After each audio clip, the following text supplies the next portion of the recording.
সুপ্রিয় দর্শক, সবাইকে আমন্ত্রণ জানাচ্ছি 21 রাত অনুষ্ঠানে। আপনারা জানেন সমসাময়িক বিষয় নিয়ে আমরা এই অনুষ্ঠানের মাধ্যমে আলোচনা করে থাকি এবং আজকে আমরা আলোচনায় যাবার আগে দেখে নেব আপনারা আগামীকাল সকালে যে পত্রিকাটি হাতে পাবেন তার মধ্যে কিছু পত্রিকা আমাদের হাতে এসে পৌঁছেছে। সেই পত্রিকাগুলোর প্রধান প্রধান শিরোনামগুলো পড়বো, তারপর আমরা আলোচনায় যাব।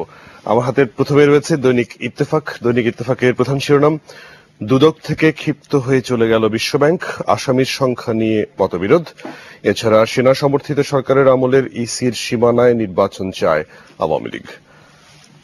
দৈনিক আমার দেশ পত্রিকার প্রধান শিরোনাম, দুর্নীতিতে 24 ধাপ অবনতি। এটি টিআইবি রিপোর্ট নিয়ে প্রতিবেদন।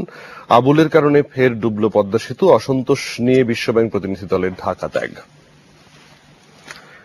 দৈনিক নয়া দিগন্তের প্রধান শিরোনাম, আলোচনা ভণ্ডুল, অনিশ্চিত পদ্মা সেতু প্রকল্প। এছাড়া মাউশিতে রমরমা এমপিও বাণিজ্য, এটি বিশেষ প্রতিবেদন। দৈনিক মানবকণ্ঠ পত্রিকার প্রধান শিরোনাম, নিষ্ফল বৈঠক, অসন্তুষ্ট বিশ্বব্যাংক। এবং অর্থনীতি প্রতিদিনের প্রধান শিরোনাম, দ্রব্যমূল্য নিয়ন্ত্রণে আসছে অনলাইন মনিটরিং সিস্টেম।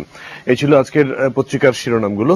আর আমরা আজকের 21 রাতের অতিথিদের সঙ্গে পরিচিত হয়নি। আমার সর্ববামে রয়েছেন বাংলাদেশ ছাত্রলীগের সাবেক সভাপতি বাহাদুর ব্যাপারী, আপনাকে স্বাগত জানাই স্টুডিওতে। তার পাশে রয়েছেন দৈনিক ভোরের কাগজের সম্পাদক শ্যামল দত্ত, আপনাকে স্বাগত। এবং আমার পাশে রয়েছেন জাতীয়তাবাদী ছাত্র দলের সাবেক সভাপতি আজিজুল বারী হেলাল, আপনাকে স্বাগত জানাই। শ্যামল দা, আপনাকে দিয়ে শুরু করতে চাই। ছাত্রদল আজকে দুই ছাত্র সংগঠনের সাবেক সভাপতি আমাদের মাঝে আছেন এবং আমরা ছাত্রদের যে সাম্প্রতিক কর্মকাণ্ড এবং আগের কর্মকাণ্ড, বিশেষ করে ক্ষমতাসীন দল ছাত্রলীগের যে কর্মকাণ্ড, এই বিষয়গুলো নিয়ে একটু আলোচনা করতে চাই। আপনি যদি শুরু করেন। ছাত্র রাজনীতির বাংলাদেশের একটা গৌরবোজ্জ্বল ইতিহাস আছে এবং সেটি অবশ্যই স্বীকার করতে হবে। এক সময় বাংলাদেশের রাজনৈতিক আন্দোলনের নেতৃত্ব কিন্তু ছাত্র আন্দোলন থেকে এসছে। এই গৌরবোজ্জ্বল ইতিহাসের বহু বর্ণিল চিত্র আছে, সেগুলো দিকে নাইবা গেলাম। সর্বশেষ যদি দেখি, এরশাদ বিরোধী আন্দোলনে যে ছাত্র সংগ্রাম পরিষদ যেভাবে তাদের ভূমিকা পালন করেছে, সেটি হচ্ছে সর্বশেষ আমার ধারণা যে বাংলাদেশে ছাত্র সংগঠন হিসেবে ছাত্র আন্দোলনের একটা সবচেয়ে বলিষ্ঠ ভূমিকা। তারপরে যদি ধরি সর্বশেষ আরেকটি, সেটি কিন্তু সংগঠন হিসেবে না, 1/11-এর সময় ঢাকা বিশ্ববিদ্যালয়ের ছাত্ররা যে সাহসী ভূমিকা দেখিয়েছে, সেটিও কিন্তু বলতে গেলে একটা বাংলাদেশের ছাত্র রাজনীতি নাই বললেও ছাত্রদের একটা অত্যন্ত সাহসী রোল ছিল। সামরিক সমর্থিত সরকারের বিরুদ্ধে জোরালো প্রতিবাদ ছিল কিন্তু তখন ছাত্রদের কাছ থেকে। সাম্প্রতিক সময়ে বিক্ষিপ্ত কিছু ছাত্র আন্দোলন হয়েছে, যেমন ধরেন মেডিকেলে ভর্তি পরীক্ষার ব্যাপারে ছাত্রদের যে মুভমেন্ট, কিংবা বুয়েটের যে ব্যাপার, সেটি স্বীকার করতে হয় যে ছাত্ররা বেশ বলিষ্ঠ কিছু আন্দোলন করেছে এই দুটি। তবে ছাত্র সংগঠন হিসেবে যদি বলি, তবে সেই জায়গাটা বলতে হবে যে আসলে ছাত্র রাজনীতিকে কিছুটা কলুষিত করেছে, জাতীয় রাজনীতির যেভাবে কলুষিত হয়েছে তার প্রভাবটা গিয়ে ছাত্র রাজনীতির মধ্যেও পড়েছে। এটাকে ছাত্রদের দোষ দিয়ে লাভ নেই। আমি মনে করি রাজনৈতিক দলগুলো তাদের এক ধরনের দলীয় ক্যাডার ভিত্তিক অঙ্গ সংগঠনে পরিণত করেছে ছাত্র সংগঠনগুলোকে, যেটি আগে ছিল না। এটা আনফরচুনেটলি বাংলাদেশের স্বাধীনতার পরবর্তী সময় থেকে শুরু করে বিভিন্ন সময় আমরা দেখেছি। এর আগে পর্যন্ত এক ধরনের চিত্র ছিল, পরবর্তী সময়ে চিত্রটা ভিন্ন হয়ে গেছে, বিশেষ করে যখন অস্ত্রবাজি, ক্যাডারবাজি, টেন্ডারবাজি ইত্যাদি ঢুকলো এবং সেটা কলুষিত করলো আসলে মেধাবী ছাত্র নেতৃত্বকে। তারা আর দলের মধ্যে কোণঠাসা হয়ে পড়লো এবং আস্তে আস্তে ক্যাডাররা অনেক বেশি প্রাধান্য পেতে শুরু করলো, যার কুফল কিন্তু এখনো ভোগ করতে হচ্ছে। এবং যেটা আমরা যদি ঢাকা বিশ্ববিদ্যালয়কে প্রাণকেন্দ্র ধরি, আজকে দুর্ভাগ্যজনক হচ্ছে এই ঢাকা বিশ্ববিদ্যালয়ের যে প্রধান ছাত্র সংগঠনের যে নেতৃত্ব থাকার কথা ডাকসু, সেটি আজকে আমরা 21 বছর ধরে এটির কোনো নির্বাচন করতে পারলাম না। আমাদের দুর্ভাগ্য যে আমরা জাতীয় নির্বাচন করতে পারি, আমরা উপজেলা নির্বাচন করতে পারি, আমরা ইউপি নির্বাচন করতে পারি, কিন্তু আমরা ছাত্র সংসদ নির্বাচন করতে পারি না কোথাও। মানে এটি এত সেন্সিটিভ হয়ে গেছে সরকারের কাছে, বা যারা সরকার পরিচালনা করেন উভয় দলেরই, তাদের কাছে কেউই এই সাহসটি করে না যে ছাত্র রাষ্ট্র এই সংসদের এইগুলো নির্বাচন করে দিতে হতো, তাহলে হতো কি যে মেধাবী নেতৃত্বগুলো ওখান থেকে বেরিয়ে আসতো। এখন মানে আমি কি বলবো, আমার পাশে ছাত্র দলের নেতা বসে আছেন, এর পাশে ছাত্রলীগের সাবেক নেতা বসে। এখন যারা ছাত্র রাজনীতি করেন তারা আদৌ ছাত্র কিনা, তাদের নাতিপুতি আছে অনেকের। আগে ছাত্ররাই ছাত্র রাজনীতি করতো, এবং আপনি দেখেন 60s-এ যখন চরম মার্শাল্য, চরম পাকিস্তানি তার মধ্যেও প্রতি বছর ডাকসু নির্বাচন হয়েছে। এভরি ইয়ার ডাকসুর নেতৃত্ব চেঞ্জ হয়েছে প্রতি বছর। কিন্তু এখন আমরা একটা ডাকসু নির্বাচন করতে পারছি না। পরিস্থিতিটা কি খারাপ হয়েছে না ভালো হয়েছে, একটি চিত্র দিয়ে এনাফ। তারপরে তো আছে যেমন ছাত্রদের হাতে অস্ত্র, এটি আগে কখনো ছিল না। আপনি যদি ডাকসুর 60s-এর নেতৃত্ব দেখেন, সমস্ত স্ট্যান্ড করা ছাত্ররা আপনার ডাকসুর সভাপতি হয়েছেন, সাধারণ সম্পাদক হয়েছেন। আর আজকে যোগ্যতা হচ্ছে কারা ছাত্র নেতা হবেন। যখন আপনি বিচার করতে যান, ছাত্রলীগের নেতৃত্ব ঠিক হয় আওয়ামী লীগের কেন্দ্রীয় অফিসে, আর ওনাদের নেতৃত্ব ঠিক হয় ম্যাডামের অফিসে। দুর্ভাগ্য হচ্ছে ছাত্ররা যে নিজেদের নেতৃত্ব চয়েস করবে এই সুযোগটিও নেই। এই কারণেই যখন আপনি দেখেন আপনার বিবেচনায় থাকে যে কার কত মাসলম্যান, মানি পাওয়ার ইত্যাদি আছে, সেই ক্যাডারের ভিত্তিক তার জোর কিরকম, এগুলো দেখে যখন বিবেচনা করা হয়, তখন দুর্ভাগ্য আমাদের যে এই নেতৃত্বকে আমরা তখন আর সেই আগের নেতৃত্বের সঙ্গে তুলনা করলে তখন কষ্ট লাগে। আমার একটি ঘটনা মনে পড়ছে যে কিছুদিন আগে, 5-7 বছর আগে সম্ভবত, যে ঢাকা বিশ্ববিদ্যালয়ের 2টি হলের মধ্যে গোলাগুলি হচ্ছে। তখন ওখানে জানেন অনেকগুলো শিক্ষা প্রতিষ্ঠান আছে, বিশেষ করে বাচ্চাদের স্কুল আছে। তো পুলিশ মাইকে বলছে যে আপনারা একটু উপর দিকে গোলাগুলি করেন, নিচের দিকে স্কুলের ছাত্ররা যাতে চলে যেতে পারে, কারণ স্কুল ছুটি হয়েছে। এই রাজনীতি যখন এই পর্যায়ে চলে গেছে, ছাত্র রাজনীতি, আমার 2 অত্যন্ত কাছের মানুষ, হেলাল ভাইও কাছের মানুষ, বাহাদুর ব্যাপারী কাছের মানুষ, তারা স্বীকার করবেন যে এই জায়গায় রাজনীতিটাকে রেখে ছাত্র রাজনীতিকে আমি কতটুকু এগিয়ে নিয়ে যেতে পারবো। আজকে যিনি ছাত্রলীগের ক্যাডার, কালকে বিএনপি ক্ষমতায় আসলে তিনি বিএনপির ছাত্র দলের ক্যাডার, আবার পরে যখন আওয়ামী লীগ ক্ষমতায় আসে তারা আওয়ামী লীগের ক্যাডার। এই যে ক্যাডারকে প্রশ্রয় দেওয়ার রাজনীতি দলের মধ্যে, এটি যতক্ষণ থাকবে ততক্ষণ ছাত্র রাজনীতি কলুষিতই থাকবে। এর বাইরে আপনার কাছে আসি, শ্যামল দা আসলে অনেকগুলো অভিযোগ করলেন ছাত্র নেতৃত্বের, এবং বিশেষ করে ছাত্রদল, ছাত্রলীগ থেকে শুরু করে এইসব ছাত্র সংগঠনগুলোতে অছাত্রদের নেতৃত্বে আসা, এটা কেন? ধন্যবাদ। আসলে শ্যামলদা বলছে যে ছাত্র রাজনীতির গৌরবোজ্জ্বল ইতিহাসের কথা বলেছেন, অনেক ভালো ভালোই কথাই বলেছেন শ্যামলদা। ধন্যবাদ শ্যামলদাকে সুন্দর ছাত্র রাজনীতি সম্বন্ধে একটি ধারণা দেওয়ার জন্য। সবচেয়ে বড় কথা হলো যে ছাত্র সংসদ নির্বাচন যেখানে অনুপস্থিত, সেখানে ছাত্র রাজনীতি কোনোভাবেই ভালো হতে পারে না।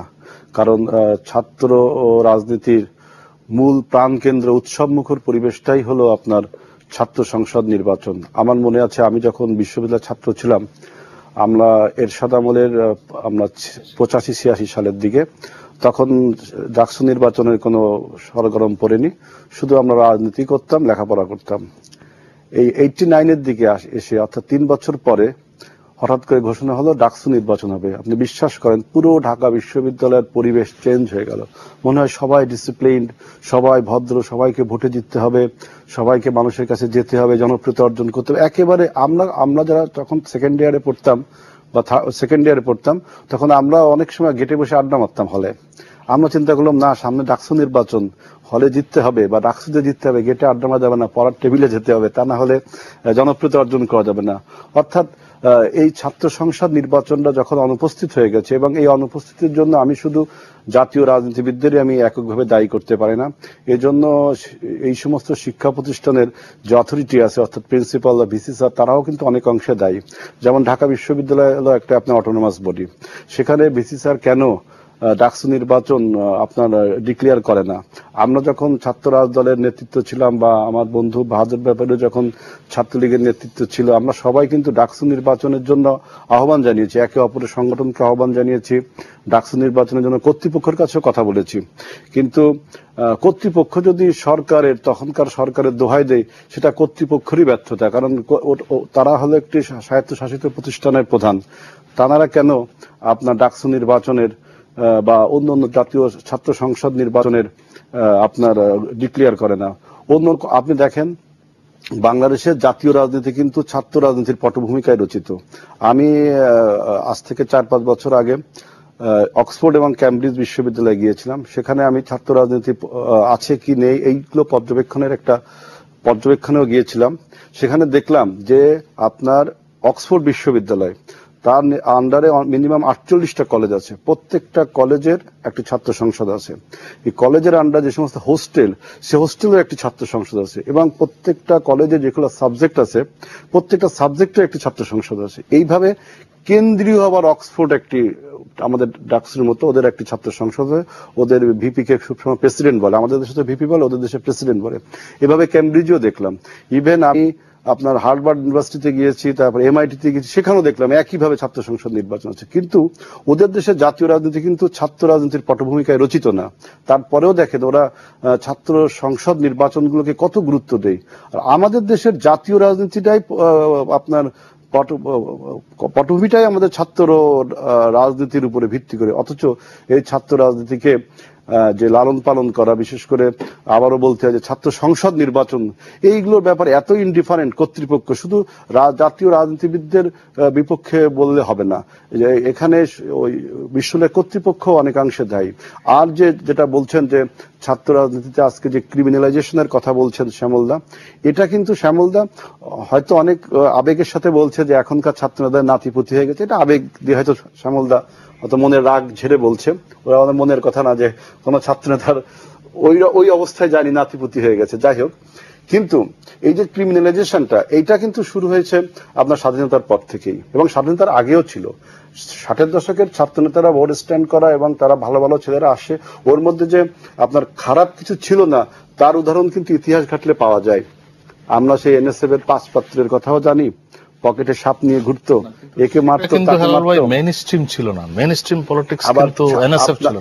আপনার এখানে মানে সরি টু সে 72-তে ডাকসুর সেই ব্যালট বাক্স, তারপরে আপনার আরো অনেক অনেক ঘটনা, তারপরে আপনার এই শহীদ মিনারে আপনার ছাত্রী মিছিলে হামলা, এইগুলো মনে করেন মেইন স্ট্রিম থেকেও করা হয়েছে। অর্থাৎ ছাত্রদের গৌরবোজ্জ্বল দিক আগেও ছিল, আমি মনে করি বর্তমানেও আপনার যেমন স্বৈর শাসন বিরোধী আন্দোলন, এরশাদ বিরোধী আন্দোলনে ছাত্রদের একটা ব্যাপক ভূমিকা ছিল এবং ডাকসুর একটা ব্যাপক ভূমিকা ছিল। আমার দুঃখও লাগে অনেক কিছু বিষয়ে। আজ আগামীকাল স্বৈরতন্ত্র দিবস, স্বৈরতন্ত্র পতনের দিবস, কিন্তু আমরা তাই আগামীকাল কি পতন দিবস পালন করবো এটা নিয়ে আমি খুব বিস্মিত। কারণ সেই স্বৈরতন্ত্র কিন্তু এখনো বাংলাদেশে অবস্থান করছে এবং সরকারে অবস্থান করছে, এগুলো নিয়ে আমি খুব বিস্মিত। আগামীকাল স্বৈরতন্ত্র দিবস, আমরা ছাত্ররা আমাদের একটা গৌরবোজ্জ্বল ইতিহাস শ্যামলদা বললেন 90-এর গণ অভ্যুত্থানে, সেখানে আমরা যে স্বৈরাচারকে বিদায় করেছিলাম, সেই স্বৈরাচার আবার দেখলাম এখন রাষ্ট্র ক্ষমতা, এবং আমাদের ওই 6 ডিসেম্বর তো পালন করারই প্রয়োজন হয় না, কারণ তিনি তো বহাল তবিয়তে আছেন এখন বাংলাদেশে। যাই হোক, এবং ছাত্র রাজনীতি ক্রিমিনালাইজেশনটা আগেও ছিল, আগে কম ছিল, এখন যুগের চাহিদার সাথে তুলনা করে একটু হয়তো বাড়ছে। এবং এটার জন্য আমি শুধুমাত্র যেহেতু ছাত্র সংসদ নির্বাচন অনুপস্থিত সেজন্যই এটা বাড়ছে, এবং এর জন্য শুধু জাতীয় নেতৃবৃন্দকে এককভাবে দায়ী করলে আসলে অন্যায় করা হবে, কর্তৃপক্ষগুলো দায়ী বলে মনে করি। এই দেশের ইতিহাসটাই ছাত্র সংগঠনগুলোর ইতিহাসের সাথে ওতপ্রোতভাবে জড়িত। এখানে আমরা ভাষা আন্দোলন, 69 গণঅভ্যুত্থান, মুক্তিযুদ্ধ, দেশ, এই দেশের পতাকা সব মিলেই ছাত্র সংগঠনগুলোর অবদান। আমরা এখন বিভিন্ন সময় এটাকে সিসি বলতে বলতে একটি মস্ত বড় সিসির জায়গায় নিয়ে যাওয়ার অবস্থা। আজকে বন্ধু হেলাল যে কথা বললো যে ক্রিমিনালাইজেশন আগে ছিল বর্তমানে আছে, আমি তো বর্তমানে দেখি না সেই আগের মতো গুলি। আমাদের ঘুম ভাঙতো গুলিতে, আর সকালে রাত্রে ঘুমাতে যেতাম গুলিতে। এবং ঢাকা বিশ্ববিদ্যালয়ে শ্যামলদা একটা কথা বলছে মাইকে, এই ঘটনা সত্য, কিন্তু এই উদয়ন স্কুল এবং ইউল্যাব ছুটি হয়েছে, মাইকে ঘোষণা হচ্ছে আপনারা গোলাগুলি কিছুক্ষণের জন্য বন্ধ করেন, স্কুল ছুটি হয়েছে, বাচ্চাদের নিরাপদে যেতে দেন। সেই একটি ছাত্র রাজনীতির যখন নেগেটিভ অবস্থা ছিল, সেই জায়গাতে এখন ঢাকা বিশ্ববিদ্যালয়ে কেউ ইচ্ছা করলেই একটি গুলি ফোটানো সম্ভব না, এখন সম্ভব না। কারণ ইতিমধ্যে আমরা দেখেছি অনেক ঘটনা ঘটেছে। এরকম একটি আলোচনা সভায় আমি এসেছিলাম, সেখানে কিন্তু কেউ অস্ত্র ব্যবহার করতে পারে নাই, দেখা গেল তারা কিল ঘুষি দিয়ে শান্ত হয়েছে, শেষ হয়েছে, এইরকম ঘটনা। কিন্তু আজকে কিন্তু সমাজ পরিবর্তনের সাথে সাথে বিশ্ববিদ্যালয়ের শিক্ষার্থীদের কাছে কেউ এখন অস্ত্র দিয়ে বলতে পারে না যে এই ছাত্র রাজনীতির হাতিয়ার হিসাবে ব্যবহৃত। আমরা মনে করি ছাত্র সংগঠনগুলো কারো ক্ষমতা পরিবর্তনের হাতিয়ার হতে পারে না। যখন ক্ষমতা পরিবর্তনের হাতিয়ার হিসাবে ছাত্র সংগঠনগুলোকে কোনো রাজনৈতিক সংগঠন ব্যবহার করে, তখনই তাদের মধ্যে ক্রিমিনালাইজেশন, মার্সেলিজম, সন্ত্রাস, যত ধরনের নেগেটিভ জিনিসগুলো আশ্রয় এবং প্রশ্রয় দেওয়া হয় সঙ্গে দেয়। আর যেই নেগেটিভ কথা বলা হয় সেটি টোটাল সমাজ ব্যবস্থার মধ্যে যে পরিবর্তন এসেছে, শ্যামলদা বলেছে, আমি শ্যামলদার সাথে একমত। যেহেতু একটি বাংলাদেশ এবং এখানেরই আমরা 15,25,00,000 মানুষ যে সমাজে বাস করি, এখানে সমাজের বিভিন্ন স্তরে যেরকম একটি খারাপ দিক আছে, সেটাই ছাত্রদের মধ্যে ঢুকেছে। আমাদের ছাত্ররা, কোমলমতি ছাত্ররা কখনোই অস্ত্রবাদ ছিল না। যখন অস্ত্রের ব্যবহার শুরু হয়েছে ছাত্র রাজনীতিতে, জাতীয় রাজনীতিতে, যখন ব্যালট বাক্স ছিনতাই হয়েছে এবং নির্বাচনের সময় প্রার্থীদের ভোট চুরি করে নেওয়া হয়েছে, ঠিক তখনই আস্তে আস্তে ছাত্রদের কাছে, আর এটা তো পানের দোকানে পাওয়া যায় না কোন অস্ত্র, এই সন্ত্রাস করার লিগে হয়তো ছুরি পাওয়া যেতে পারে কাটার জন্য, এই অস্ত্র কোত্থেকে আসলো, সেই আরেকটা ইতিহাস। সেই ইতিহাসে না গিয়ে আমরা বলতে চাই ছাত্র রাজনীতির অতীত ঐতিহ্য ছিল, বর্তমানেও ছাত্র রাজনীতি তাদের একটি দিক নির্দেশনাপূর্ণ অবস্থান ব্যাখ্যা করবে। পাশাপাশি আগামী দিনের যে বিশ্ব বাস্তবতায়, সেই বাস্তবতায় আমাদের বর্তমান যে ছাত্র সমাজ আছে, যেটা বলেছে সংগঠিত না হলেও সেদিন 1/11 পর ঢাকা বিশ্ববিদ্যালয়ের ছাত্র সমাজ যেইভাবে ওই সময়কার সামরিক বাহিনীর বিরুদ্ধে সোচ্চার হয়েছিল এবং 72 ঘন্টার মধ্যেই তাদের সান্ধ্য জারি করতে বাধ্য হয়েছিল, সেদিন কিন্তু ছাত্রদেরই আন্দোলন ছিল, সেদিন কিন্তু হেলালাবাদ ছাত্র দলের সভাপতির দায়িত্ব এবং গ্রেফতার ছিল। আমার কথা হলো, আমরা এই নেগেটিভ কথা না বলে এই ছাত্র সমাজ আমাদের আগামী দিনের বাংলাদেশের ধারক এবং বাহক, তাদের কি করা উচিত শুধু নির্বাচন দিয়েই নয়, সামাজিক পরিবর্তনের মধ্য দিয়া এদের কল্পনা এবং কাজের যে একটি সমন্বয়, এই সময়টা নিয়ে আসতে পারলেই আমার মনে হয় আর আমরা নেগেটিভ কথা বলার সুযোগ থাকবে না। তারপরও হেলাল বলেছে বিভিন্ন ঘটনা, ডাকসু নির্বাচন হয়েছে, পরের দিনে নেককারজনক ঘটনা, ছাত্রী মিছিলে হামলা, তারপর 85-86 সেশনে আমরা ঢাকা বিশ্ববিদ্যালয়ে ভর্তি হলাম। কি কারণে? সেদিন পরিবেশ পরিষদ গঠন করার মধ্য দিয়া ঢাকা বিশ্ববিদ্যালয় এমন অবস্থা ছিল যে পরিবেশ পরিষদ গঠন করিয়া বিশ্ববিদ্যালয়ের শান্তি শৃঙ্খলা কন্ট্রোল করা হতো, প্রতিটা হলে পরিবেশ পরিষদ তৈরি করতে হয়েছে। কি কারণে?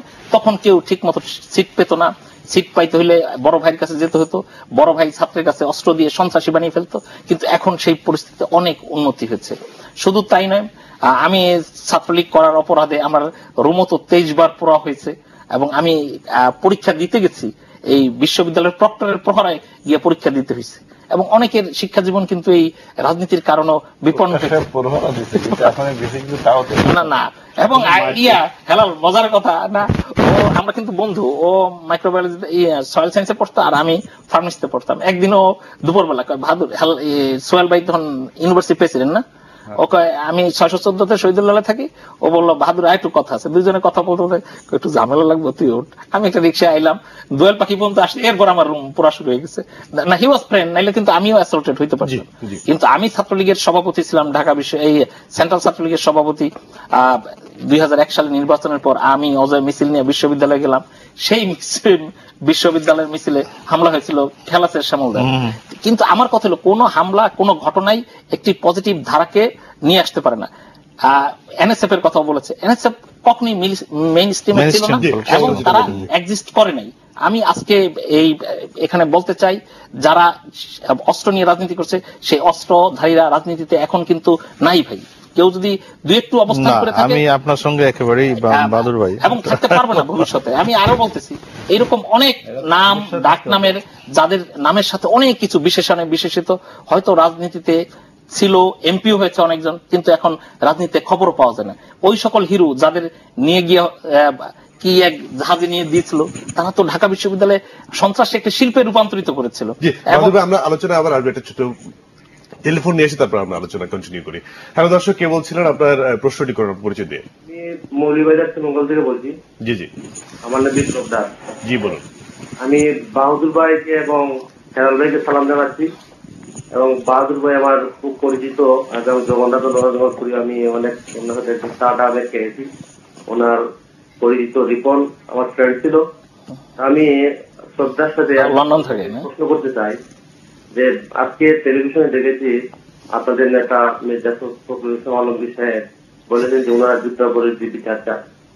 আমরা জানি এই দেশে যুদ্ধাপরাধীগুলো যাদেরকে বোঝায় সেই জামাত ইসলামী, সেই জামাত ইসলামের সঙ্গে এটাকে আপনারা কিভাবে যুদ্ধাপরাধী বিচার করবেন, এই প্রশ্নটা আমি আপনার কাছে রাখি। জি দর্শক, আপনার প্রশ্নটা বুঝতে পেরেছি। তবে আমরা আসলে ছাত্র রাজনীতি নিয়ে আজকে কথা বলছি। আপনার যদি আমরা সময় পাই আপনার প্রশ্নের অবশ্যই আমরা উত্তর খুঁজবো। শ্যামলদা, আপনি যে ডিফার করছে বাহাদুর ভাইয়ের সাথে, যে ঢাকা বিশ্ববিদ্যালয়ের পরিস্থিতিটা একটু পাল্টে গেছে, ছাত্র রাজনীতির সন্ত্রাসের চেহারাটাও পাল্টে গেছে। এখন আগের মতো ওই হল, এক হল ছাত্র দলের দখলে আরেক হল ছাত্রলীগের দখলে, এটা নাই আর।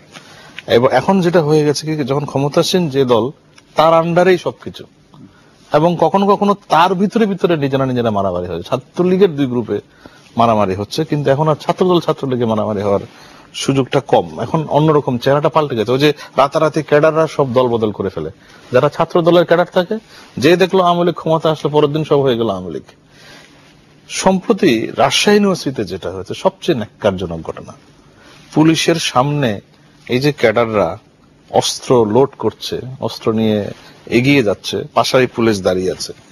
আমি আশা করেছিলাম পরের দিন অন্তত 4-5টা অন্তত এই আর্মস ক্যাডার অ্যারেস্ট হবে, আনফরচুনেটলি সেই জিনিসটা হয়নি। আমার দুঃখ লাগে যে আমরা 2012 সালে এই রাজনীতিকে কষ্ট দিয়ে রাজনীতি করতে পারবো কিনা আদৌ। এরা দুজন বন্ধু, একজন ছাত্র দলের সভাপতি, একজন ছাত্রলীগের সভাপতি। আজকের যিনি ছাত্রলীগের সভাপতি তিনি কি ছাত্র দলের সভাপতির বন্ধু? ওই রাজনীতিও নাই। আরো দুঃখজনক বাস্তবতা বলি, বাহাদুর ভাই এবং হেলাল ভাই স্বীকার করবেন কিনা জানি না, 1991 সময় 90-এর স্বৈরাচার বিরোধী আন্দোলনে আপনারা যে ছাত্র সংগ্রাম পরিষদ গঠন করেছিলেন, আজকে কি এরকম একটি নিঃস্বার্থ ছাত্র আন্দোলন করা সম্ভব সমস্ত ছাত্র সংগঠন মিলে স্বৈরাচারের বিরুদ্ধে? আর আপনি বলছেন আগামীকাল স্বৈরাচার পতন দিবস, আপনারা কিভাবে পালন করবেন জানি না।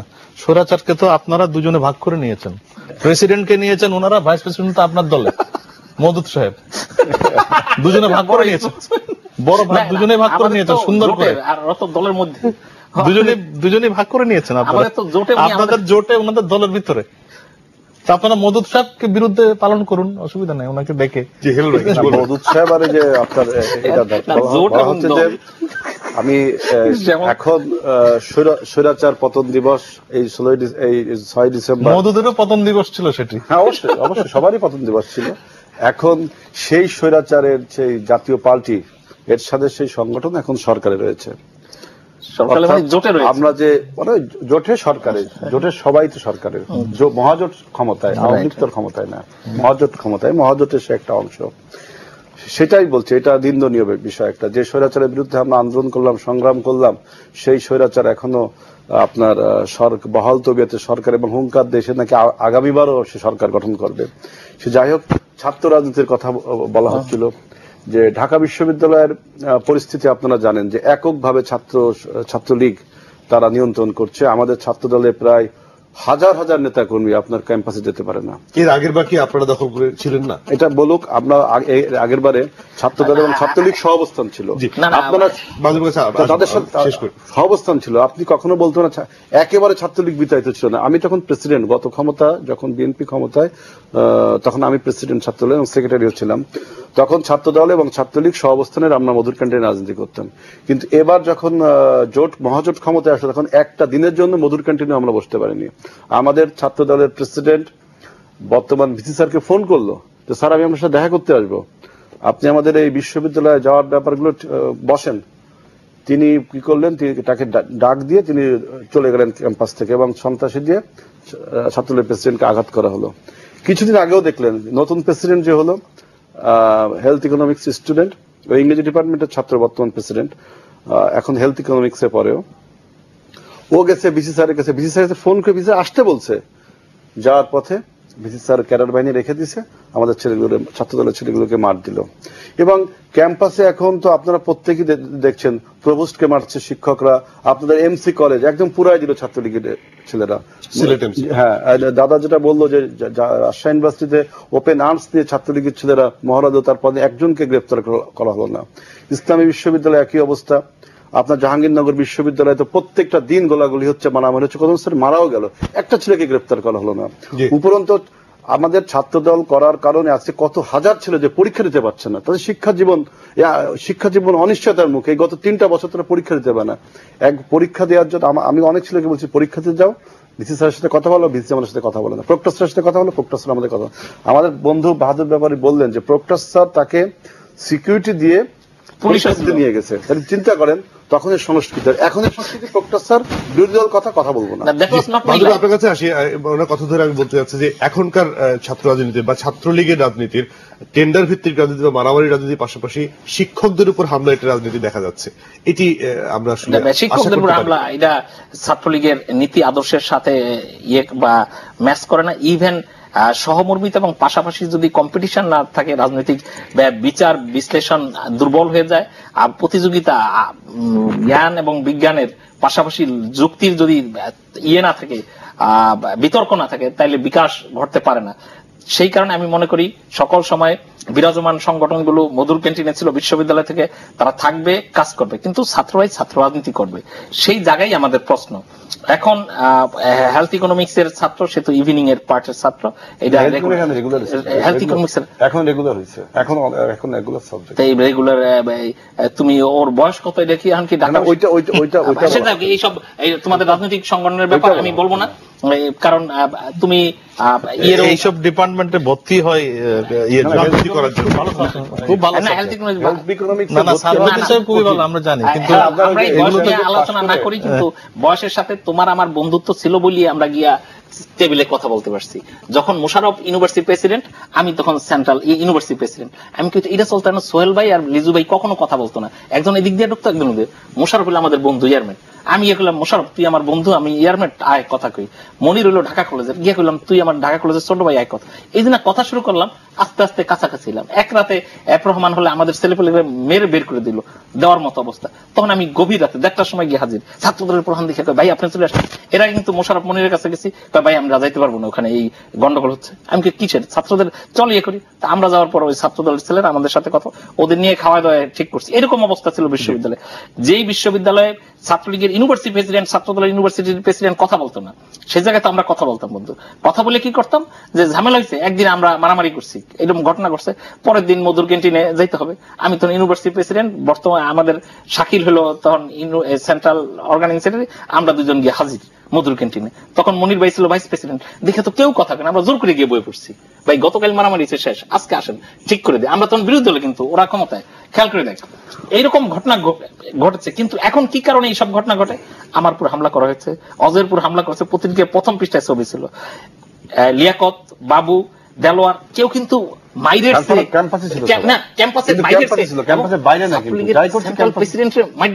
ইউনিভার্সিটির প্রেসিডেন্টের মধুর কেন্দ্রের সামনে মারা হলো, তখনকার ছাত্রদলের প্রেসিডেন্টের উপস্থিতি। কিন্তু একদিনকার ঘটনা, আমাদের পার্থ মারা গেছে সেদিন গোলাগুলির আগে এনি মধুর ক্যান্টিনে, তখন গোলাগুলি শুরু হয়ে গেছে। আমি শাকিল আরো আমরা সবাই মিলে এনিরে ঘেরাও দিয়ে রেখে নিরাপদে চলে যেতে সাহায্য করেছি। পরে ওদিকে গোলাগুলি হয়েছে, পার্থ মারা গেছে, আরো অনেক ঘটনা। কিন্তু আমাদের একটা কালচার ছিল, এই কালচারের মধ্য দিয়ে কি হয়েছে, আমরা কিন্তু রাজনৈতিক ভাবে বিকশিত হয়েছি, বর্তমান নেতারাও বিকশিত হবে আশা করি। কিন্তু আমি মনে করি সবাই একসাথে রাজনীতি, কিন্তু বন্ধুত্বের। কিন্তু আপনি তো একটা জিনিস স্বীকার করবেন, আপনারা দুজনেই স্বীকার করবেন, যে আপনারা কি কখনো টেন্ডারবাজিতে ছিলেন? আপনার কি কোনো চাঁদাবাজিতে ছিলেন? না, ছিলাম না। কিন্তু আপনাদের এই যে পরের প্রজন্ম যারা ছাত্র দল করেন, ছাত্রলীগ করেন, এরা কি আছেন টেন্ডারবাজিতে, চাঁদাবাজিতে, এগুলো তো আছেন? সত্যি কথাটা বুকে হাত দিয়ে স্বীকার করেন না। এই সংক্রান্ত কথা, কারো যদি ব্যবসা থাকে ঠিকাদারি, সে তো ঠিকাদারি করতেই পারে। ঠিকাদার তো ছাত্রটা হতে পারে, কেন ঠিকাদারি করবে? ছাত্র নেতা কেন ঠিকাদারি করবে? ছাত্র অবশ্যই ঠিকাদারি না, ছাত্রের কাজ পড়াশোনা, এবং তার যদি ব্যবসা থাকে, সে আমি ডিপেন্ড করতেছি না। না, ছাত্রের কেন ব্যবসা থাকবে? উনি বলছেন ছাত্র দলের নেতারা আপনার হেলথ সায়েন্সের মতো ভালো সাবজেক্টে পড়বে, তার কেন ঠিকাদারি ব্যবসা থাকবে? আলোচনা আসলে কন্টিনিউ করবো, একটা ছোট বিরতি নেই, তারপরে আবার আলোচনা কন্টিনিউ করবো। দর্শক, একটা ছোট্ট বিরতি, ফিরছি খুব শিগগিরই, সঙ্গে থাকুন।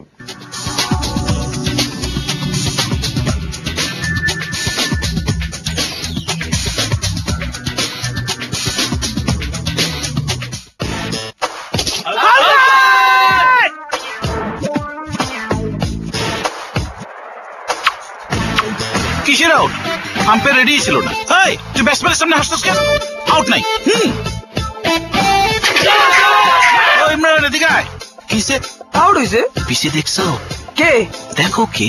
তোমার হবু শ্বশুর যদি তোমার সামনে গুড়গুড় করে তাহলে কনসেন্ট্রেশন দেওয়া যায়। আউট না। কাইনটা ওই তুই কাঞ্জাবি দেখছো কি? ওই ইমরান, আগামী 5 ওভার কোনো আউট নাই, সব বল ফ্রি হিট। চাপিটা কারো প্রিয়জন হলে একটু বেশি পাওয়াই যায়। যেমনি দিচ্ছে বাংলালিংক প্রিয়জন প্রোগ্রাম। বাংলালিংক সংযোগ ব্যবহারে সংগ্রহ করুন পয়েন্ট আর বুঝে নিন আকর্ষণীয় সব উপহার দিন বদলের চেষ্টায়। বাংলালিংক। তোমার ভাঙা বাড়িতে আমি যাব না। আচ্ছা, তোমার ঘরের ঘরনি আমি হব না। এত বড় কথা? গ্যালকো রঙিন ঢেউটিন 1990 সাল থেকে সবার মুখে মুখে। গ্যালকো রঙিন ঢেউটিন কি চমৎকার বাড়ি। গ্যালকো স্টিলের নিপ্পন মার্কা রঙিন ও সাধারণ ঢেউটিন বাজারের সেরা।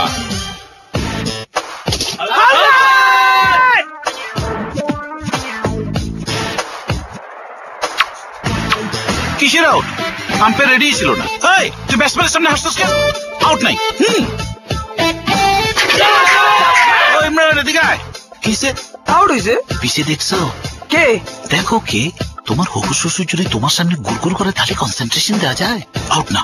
কাইনটা ওই তুই কাঞ্জাবি দেখছো কি? ওই ইমরান, আগামী 5 ওভার কোনো আউট নাই, সব বল ফ্রি হিট। চাপিটা কারো প্রিয়জন হলে একটু বেশি পাওয়াই যায়। যেমনি দিচ্ছে বাংলালিংক প্রিয়জন প্রোগ্রাম। বাংলালিংক সংযোগ ব্যবহারে সংগ্রহ করুন পয়েন্ট আর বুঝে নিন আকর্ষণীয় সব উপহার দিন বদলের চেষ্টায়। Banglalink. I feel happy, I feel fit, it's a one, I feel ক্লান্তিহীন এই জীবনের স্বপ্ন এবার আপনি জেগেও দেখতে পারেন। অবসাদ ক্লান্তির একটা কারণ হতে পারে invisible sell damage. Light Horlicks এর অ্যান্টিঅক্সিডেন্ট ও 23টি নিউট্রিয়েন্টস সেল রিপেয়ার আর মেইনটেনেন্সে সাহায্যকারী হিসেবে পরিচিত। লাইট হরলিক্স, বাঁচুন ভরপুর।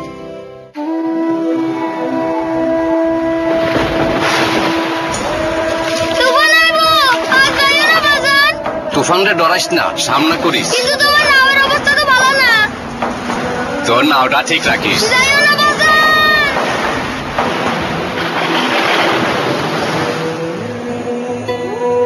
তোর নাওটা ঠিক রাখিস।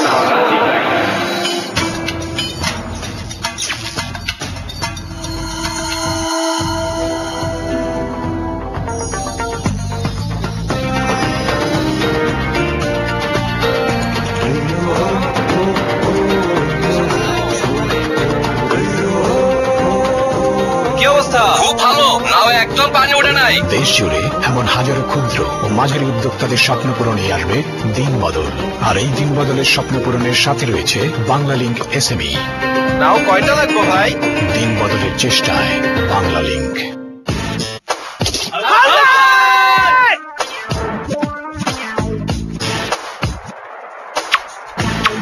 কিসের আউট? আম্পায়ার রেডি ছিল না। এই, তুই ব্যাটসম্যানের সামনে হাসছিস কেন? আউট নাই। ওই ইমরান এদিকে আয়। কিসে আউট হয়েছে? পিছিয়ে দেখছো? কে? দেখো কে? তোমার হবু শ্বশুর যদি তোমার সামনে গুড়গুড় করে তাহলে কনসেন্ট্রেশন দেওয়া যায়। আউট না।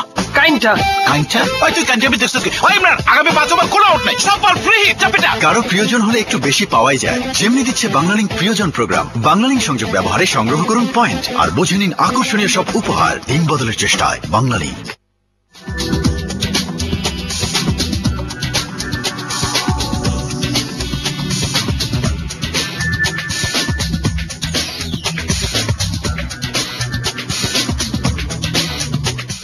আবার স্বাগত। 21 রাতে আমরা আলোচনা করছিলাম ছাত্র রাজনীতি নিয়ে এবং আলোচনা জমেছিল বেশ। আলোচনায় যাব, তবে একটা টেলিফোন নিয়ে তারপর আলোচনা যাই। হ্যালো দর্শক, কে বলছিলেন? আপনার পরিচয় দিয়ে প্রশ্নটি করবেন। হ্যালো দর্শক, আসসালামু আলাইকুম, আমি পটুয়াখালী থেকে অ্যাডভোকেট তৌফিক আলী খান কবির বলছিলাম। জি জি বলুন। জি ভাই, আমার প্রশ্ন হেলাল ভাই এবং বাহাদুর ভাইয়ের কাছে। আমি হেলাল ভাই, লালটু ভাই এবং বাবু ভাইয়ের সুবাদে কেন্দ্রীয় ছাত্র দলের পলিটিক্স করার একটু সুযোগ পাইছিলাম। জি জি। আমি তাদের কাছ থেকে যেটুকু শিখেছি আমরা যখন মধুর ক্যান্টিনে যেতাম তখন দেখতাম হেলাল ভাই বাবু ভাইরা বসা থাকতো, লালটু ভাইরা, তখন ছাত্রলীগের প্রেসিডেন্ট সেক্রেটারি যারা আসতো আমাদের চেয়ার ছাইড়ে দেওয়া তাদেরকে বাম পাশের চেয়ারে বসতে দিতে বলা হইতো। এখন আমরা দেখতে পাচ্ছি যে ছাত্র দলের কোন ছেলেকে ক্যাম্পাসেই ঢুকতে দেওয়া হচ্ছে না। প্রথমত প্রশ্ন এটা। দ্বিতীয় প্রশ্ন হলো আজকে যে টেন্ডারবাজির অবস্থা, আমার সৌভাগ্য হয়েছিল তারুণ্যের অহংকার তারেক রহমানের কাছাকাছি যাওয়ার। আমি একটা প্রতিনিধি সভায় হেলাল ভাই সুবাদে ওখানে কথা বলার সুযোগ পেয়েছিলাম। আপনার প্রশ্নটা একটু প্রেসাইজ করে প্রশ্নটা করবেন, প্রশ্নটা শুধু করুন। আপনার প্রশ্নটা করুন। তখন আমাকে তারেক রহমান বলেছিল টাকার কথা, যখন আমি বলেছিলাম তখন তারেক রহমান বলেছিল যে ছাত্র রাজনীতি করতে হলে টাকার প্রয়োজন নাই, ছাত্র রাজনীতি করার পরে যখন মূল দলে যাবার তখন টাকার চিন্তা করবা। জি, আপনার প্রশ্নটা আমরা বুঝতে পেরেছি। আপনার প্রশ্নটা নিয়ে আমরা কথা বলবো। আর কোন দর্শক কি আছেন? আমরা টেলিফোনটা নিয়ে তারপর আমরা সম্ভবত আরো আছেন, আমরা পরে কথা বলি। আমরা একটু শ্যামলদা, ওনার প্রশ্নটা যদিও দুজনের কাছে ছিল, আপনি আপনার কাছ থেকে শুরু করতে চাই। উনি প্রশ্নটা করেছেন কিন্তু ওনার দিকে পাল্লা ভারী করে যে ছাত্রদল করতে টাকা পয়সা লাগে না, জি মনে হয় যেন ছাত্রলীগ করতে শুধু টাকা পয়সা লাগে, এরকম একটা ব্যাপার। কিন্তু ব্যাপারটা এরকম না। আসলে ব্যাপারটা হচ্ছে আমরা দুর্ভাগ্যজনক বলছি যে আমরা চাই যে আসলে বাংলাদেশে একটা সঠিক ছাত্র নেতৃত্ব। আমরা হ্যাঁ নেতিবাচক কথা অনেক আছে, অনেক চিত্র আছে, কিন্তু বাট আমাদের তো একটা গৌরবোজ্জ্বল ইতিহাসও আছে একই সঙ্গে। আপনারা যারা এখন জাতীয় নেতৃত্বে এসেছেন, আপনারা তো এখন আর ছাত্র নেতৃত্বে নেই। আপনাদের দায়িত্ব হবে একটি দায়িত্বশীল ছাত্র নেতৃত্ব তৈরি করা, যে ছাত্র নেতৃত্ব ছাত্রদের মধ্যে থেকে উঠে আসবে, যে ছাত্র নেতৃত্ব মেধাবী নেতৃত্ব থেকে উঠে আসবে, যে ছাত্র নেতৃত্ব জাতীয় নেতৃত্বের চয়েসের মধ্যে হবে না। যখন সত্যিকারের ছাত্ররা তাদের নেতৃত্ব বাছাই করার সুযোগ পাবে, আপনি দেখবেন তখন অটোমেটিক্যালি এই সমস্ত এই ক্যাডার, মাসল, মানি এগুলো তখন অটোমেটিক ওয়াশ আউট হয়ে যাবে। কিন্তু আনফরচুনেটলি আপনারা তো সেটাকে প্যাট্রোনাইজ করছেন না। আপনারা প্যাট্রোনাইজ করছেন এই ফরম্যাটটাকে। আমাদের তো 3 বার নির্বাচিত প্রেসিডেন্ট সেক্রেটারি, 3 বার লিয়াকত বাবু, রিপন রতন, এখন আমি অত্যন্ত সাধুবাদ জানাই। এটা একটা ভালো উদ্যোগ আপনারা নিয়েছেন, আপনারা একটা ভালো উদ্যোগ নিয়েছেন এবং আপনাদের ছাত্রলীগের আমাদেরটাও কিন্তু ভোটে না, আপনাদেরটা হলো 79 জনের সাক্ষাৎকার ম্যাডাম নিয়েছে, তার মধ্যে কে পক্ষে ম্যাডাম সাক্ষাৎকার নিয়ে 2 দিন পর 3 দিন পর দিয়ে দিল এবং লোকজন বলল যে আমি একটু সময় নিয়ে বলি যে দেখেন ছাত্র রাজনীতি সম্বন্ধে আজকে যে ক্রিমিনালাইজেশন বা বাজে একটা কনসেপশন মানুষের বলা হচ্ছে, আমার বন্ধু বাহাদুর ব্যাপারী এবং অনেকে বলে যে হিজবুল বাহারের কথা বলে। আমি এই প্রসঙ্গটা অবতারণা করছি যে প্রেসিডেন্ট জিয়াউর রহমান আসলে আমাদের এই জাতিকে যে স্বপ্ন দেখিয়েছিলেন, উনি একটা কথা বলতেন যে dreams transform into thought results in action. মানুষকে স্বপ্ন দেখালে সে চিন্তা করতে শেখে, সেখান থেকে অ্যাকশনে গেলে কাজ হয়। উনি সমস্ত বোর্ড স্ট্যান্ড করা ছাত্ররা, যারা ভালো ছাত্র, আপনারা ইতিহাস ঘেটে দেখবেন, আপনি যদি এটাকে টুইস্ট করে বলতে পারেন অনেক কথা, কিন্তু ইতিহাসটা ঘেটে দেখবেন, যিনি সারা বাংলাদেশে তখন 4টি শিক্ষা বোর্ড ছিল, শিক্ষা বোর্ডের সবচেয়ে ভালো ছাত্ররা যারা, তখন তো এই আপনার এবি এই সমস্ত জিপিও ছিল না, বোর্ড স্ট্যান্ড করা ছেলেদের নিয়ে তিনি বঙ্গোপসাগরে যেসব ছেলেদের যে মনের বিশালত্বকে যে বৃদ্ধি করার প্রয়োজন, স্বপ্ন দেখানোর প্রয়োজন, বঙ্গোপসাগরের বিশালত্ব দেখে তাদের মনটাও বড় হবে। আপনার বঙ্গোপসাগরে যে আমাদের যে সামুদ্রিক সম্পদ আছে, এই সম্পদের যে অর্থনৈতিক ব্যবহার এবং আমাদের ওইখানে যে পূর্ব দিকের দিগন্ত খোলবার জন্য বার্মার সাথে আমাদের যে আপনার যে এশিয়ান হাইওয়ে যে রোড, এই রোডের যে অর্থনৈতিক গুরুত্ব এবং আমাদের সামুদ্রিক সীমানা, আমাদের ভৌগোলিক সীমানা সম্বন্ধে এইসব ছাত্রদেরকে একটি ধারণা দেওয়ার জন্য আপনার সেখানে নিয়ে তাদেরকে একটা প্লেজার ট্রিপের মতো এবং একটা ইন্টেলেকচুয়াল ট্রিপও বলতে পারেন, সেখানে আলোচনা হয়েছিল। সেই সব ছাত্ররা কিন্তু পরে ছাত্র রাজনীতিতে আসেনি, কিন্তু তারা বিভিন্ন জায়গা ভালো ভালো অবস্থানে গিয়েছে। একটা ফুলের বাগানে শুধু গোলাপ ফুল থাকে না, 2-4টে সাপও কিন্তু একটা সাপও কিন্তু থাকে। আপনি ওই একটা এক্সেপশনাল উদাহরণ দিয়ে বলতে পারেন না, কিন্তু বাংলাদেশে দেখেন তখন ইন্টেলেকচুয়াল হান্টিং প্রথমে জিয়াউর রহমান সাহেব শুরু করেছেন ছাত্রদেরকে দিয়ে, এবং এই সব সমস্ত ভালো ছাত্রদেরকে ছাত্র রাজনীতি আকর্ষণ করার জন্য এবং জাতীয় রাজনীতি আকর্ষণ করবার জন্য এবং জাতীয় উন্নয়নে তারা যাতে সম্পৃক্ত হতে পারে, এই জন্য তাদেরকে আমাদের ভৌগোলিক সীমানা, আমাদের সামুদ্রিক সীমানা, আমাদের সমুদ্রের যে আপনার সম্পদ আছে, আমাদের সাথে পূর্ব দিগন্তের দ্বার খুলে দেওয়ার জন্য আমাদের যে অর্থনৈতিক গুরুত্বগুলো ওখানে রয়েছে, এবং ছাত্রদের সাথে জাতীয় নেতৃবৃন্দের কন্ট্রাকশনের ফলে যে তারাও তাদের মনটাও এই যে বিশালত্ব, এই সমস্ত বিষয়। এবং একইভাবে দেখেন আমাদের তার ছেলে আমাদের বিএনপির senior vice chairman Tarique Rahman, তিনিও কিন্তু আমাদের সারা ঢাকা তিনি ওই যে বোর্ড স্ট্যান্ডটা ছাত্র না, আমাদের ছাত্র দলের যে সমস্ত বিভিন্ন ইউনিটের প্রেসিডেন্ট সেক্রেটারি ছিল তাদেরকে সবাইকে নিয়ে সেই বে অফ বেঙ্গলে যে আমাদের কিন্তু প্রায় 2 ঘন্টা আমাদের বিভিন্ন রকম জাতীয় রাজনীতির কোশ্চেন, আমাদের সাধারণ জ্ঞানের আলোচনা, আমাদের ওই সময় আমাদের একটা এশিয়ান হাইওয়ে হওয়ার কথা বার্মা দিয়ে আমাদের টেকনাফ হয়ে, ওই রোডের যে অর্থনৈতিক গুরুত্ব, আমাদের কি লাভ হবে বার্মার সাথে সম্পর্ক করলে, বা চীনের। উনি একটা কথাও বলেছিলেন যে সমুদ্র এই যে আপনার আরব সাগর দেখেন, এখন আরব সাগর কিন্তু ভরাট করে দুবাই অনেকগুলো সিটি করেছে, যে পামলিপ সিটি না কি বলে, ওটা কিন্তু আরব সাগর ভরাট করে। আমাদের তারেক রহমান ছাত্রদেরকে বলেছিলেন, দেখো আমরা এই যে আজকে সমুদ্র বিজয়ের কথা বলা হয়, তিনি কিন্তু বলেছিলেন আমাদের এই সমুদ্রের বিজয় এই শেয়ারিং এ কিন্তু বাংলাদেশের ক্ষতি হয়েছে, এটা আর একটি আলোচনা। তখন আমাদের নেতা তারেক রহমান ছাত্রদেরকে বলেছিলেন, দেখো যদি আমরা আমাদের সমুদ্রের কিছু অংশ ভরাট করতে পারি তাহলে আমরা কিন্তু নো ম্যানস ল্যান্ড অনেক দূর পেয়ে যাব, অর্থাৎ হিসাব করতে গেলে আমরা অনেক জিনিস পেয়ে যাব। উনি একটা ধারণা এই যে আপনার এনটিভির ফ্রাঙ্কলি স্পিকিং প্রোগ্রামে তিনি বলেছেন, এবং ছাত্রদেরকে তিনিও স্বপ্ন দেখিয়েছিলেন যে উনি আমাদের একটা কার্ড দিয়েছিলেন সমস্ত ছাত্রদেরকে, যে তোমাদের একটা গোল্ডেন কার্ড দেন, এই কার্ড কখনো কোনো ব্ল্যাক কালি দ্বারা কালিমা লিপ্ত না হয়। এবং তিনি প্রত্যেকটা ছাত্রকে প্রত্যেক ডিস্ট্রিক্টে আমাদের নিয়ে গিয়েছিলেন, সেখানে ছাত্রদের একটা প্রতিনিধি সভা করে সেখানে অনেক আপনার শিক্ষামূলক কথা এবং ছাত্র রাজনীতির ছাত্র আন্দোলন, উনি সবসময় ছাত্র আন্দোলনের কথাই বলতেন, ছাত্র রাজনীতির গুরুত্ব উনি খুব একটা দিতেন না, উনি ছাত্র আন্দোলনের কথা বলতেন, যে ছাত্ররা যে কোনো অপশক্তির বিরুদ্ধে আন্দোলনের মূল হাতিয়ার। কারণ আপনারা দেখেছেন যে ৭১-এর স্বাধীনতা যুদ্ধে যখন জাতীয় রাজনীতিবিদরা অনেকটা স্থিমিত, তখনই কিন্তু ছাত্ররা প্রথমে এই পাখানাদার বাহিনীর বিরুদ্ধে ওদের বিরুদ্ধে কথা বলেছে। ৬৯ উদ্যোগগুলো একই অবস্থা, ছাত্ররাই প্রথম এগিয়ে গিয়েছে। জিয়াউর রহমান সাহেব, শহীদ প্রেসিডেন্ট জিয়াউর রহমান, তারেক রহমান, এনারা আমাদের ছাত্রদেরকে অনেক স্বপ্ন দেখিয়েছেন এবং অনেক চিন্তার খোরাক জুগিয়েছেন, যাতে ছাত্ররা জাতীয় রাজনীতি ইনভলভ হতে পারে এবং জাতীয় ও সাপের কথা বললো, সেই সাপ তো সন্ত্রাসের শিল্প বানিয়েছিল এবং এই দেশে এমপি হয়েছিল। যেই 6 তারিখের কথা বলে তখনই বিশ্ববিদ্যালয়ে আমরা মধুর ক্যান্টিনে সমাবেশ করতেছিলাম, তখন ওদের সাথে আমরা মিলে ওই সাপরে কিন্তু শহীদুল্লাহ এফএসএলতে তাড়াইতে হয়েছিল। সেই কারণে গভীর রাতে আমাদের এক জাসদ ছাত্রলীগের নেতা পার্থ কিন্তু গুলিবিদ্ধ হয়েছিল।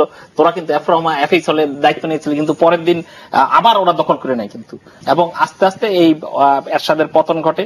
সেই কিন্তু একই সাপ সেদিন আমাদের গুলি করেছিল এবং ওরাও ভিকটিম হয়েছে। এবং এই অন্তর্দলীয় কোন দলে, ছাত্র দলের প্রায় ৩০-৪০ জন নেতা, সেই সাপকে আপনারা জায়গা দিলেন কেন? সেই সাপ আমাদের দল করে নাই, ওই সাপ আমাদের দল করে নাই, কিন্তু জাতীয় পার্টিতে এমপি নির্বাচিত। সে অনেক ভীষণের কথা বললো, লক্ষ্যের কথা বললো, কিন্তু যেই পারসেপশন কিন্তু মানুষের এইরকম না। সে অনেক তাদের নেতাদের কথা বলছে, আমি নেতাদের কথা এটা না বলি। এই সমুদ্র বিজয়, এবং আমরা চেয়েছিলাম ১,০৭,০০০ বর্গ মাইল, কিন্তু আমরা সেখানে পেয়েছি ১,১১,০০০ নটিক্যাল মাইল, না নটিক্যাল মাইল। এ সংক্রান্ত আমার বন্ধুর অনেক ব্যাখ্যা দিয়েছেন, কিন্তু আমরা কখনো পাবলিক করিনি। কিন্তু ঘটনা করে ফ্রিগেট কিনেছিল গত সরকারের আমলে, আওয়ামী লীগ সরকার যখন ক্ষমতা ছিল, এই ফ্রিগেট নিয়ে মামলা হয়েছে। যেদিন এই ঘোষণা হয়েছে, চলতে পারে কি পারে না এইরকম কথা বললে তো হবে না।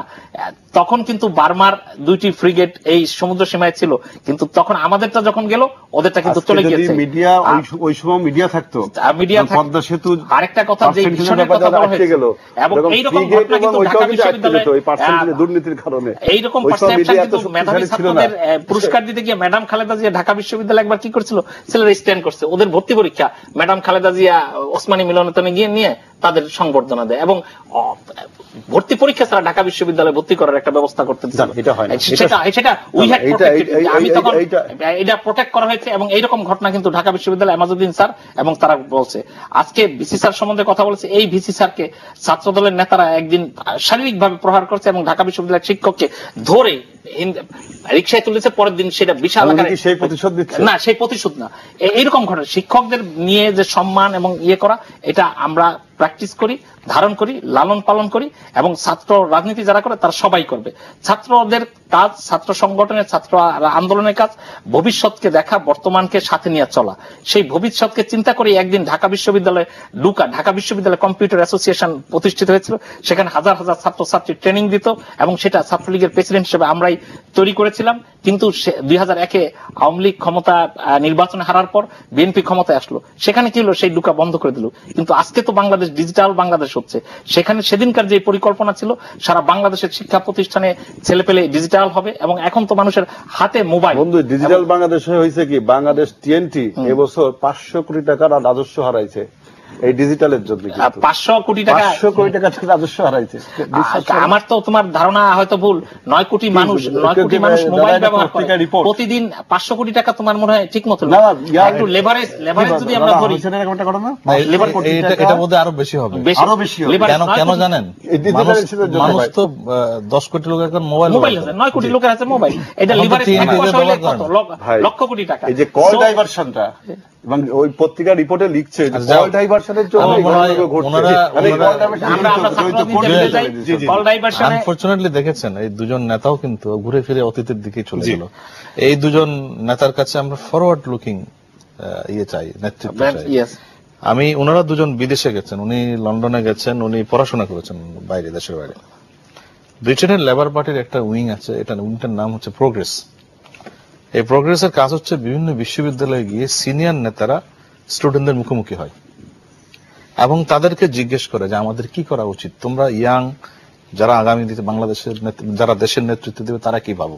সরাসরি প্রশ্ন উত্তর। আমি নিজে এরকম একটি সবাই উপস্থিত থাকার আমার সৌভাগ্য হয়েছিল, যেখানে উনা কিং, আমরা হয়তো জানেন যে বাংলাদেশের বেশ কয়েকবার এসে, নীল কিনকের মতো লোক, তারা উপস্থিত থেকে লেবার পার্টির সিনিয়র লিডাররা সব বসে থাকে, হল ভর্তি হাজারো ছাত্র প্রশ্ন করে, এবং তারা সুযোগ পায় নেতাদেরকে সরাসরি প্রশ্ন করার, এবং সেখান থেকেই তারা বাছাই করে আমি কি লেবার পার্টি করব না কনজারভেটিভ দল করব।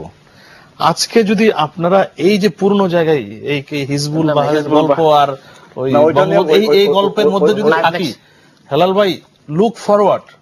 আমরাও চাই, আমি বলছি যে আমাদের স্বপ্ন ছিল, তো আমাদের গৌরবোজ্জ্বল অতীত ছিল ছাত্র রাজনীতি, সেটা একদম ছাত্র সংগ্রাম পরিষদ পর্যন্ত ছিল, 90 পর্যন্ত ছিল। তারপরে এসে আজকে আমি আপনাদেরকে একটা বিনীত অনুরোধ করতে চাই যে সেই ছাত্র রাজনীতি ফিরিয়ে আনুন, যে ছাত্র রাজনীতি বুকে লিখে জীবন দিয়ে দেবে দেশের জন্য। এরকম একটা নেতা দেখেন তো। এখন তো আপনাদের দল বলুন, ওনাদের দল বলুন, টাকা না দিলে তো মিছিলেই লোক আসে না, টাকা না দিলে তো পাওয়া যায় না। আপনার মিছিলে, আপনার ছাত্রলীগের মিছিলে, ছাত্র দলের মিছিলে আপনি পান না। দাদা, আপনি যেটা বললেন, শোনেন, এত সত্যটাকে স্বীকার করুন, ভবিষ্যৎ লুকিং হন, সামনের দিকে তাকান, এবং সামনের নেতৃত্ব যাতে কখনো এরকম না হয়, এরকম যাতে না হয়, এরকম যাতে না হয়। আপনারা সঠিক মেধাবী ছাত্রদেরকে ছাত্র রাজনীতি আনার সুযোগ করে দিন, তাহলে দেখবেন সত্যি আবার গৌরবোজ্জ্বল ইতিহাস ফিরে আসবে। টেলিফোন আছে তো, দুটো টেলিফোন নেব, তারপর আমরা আলোচনা আবার আসবো।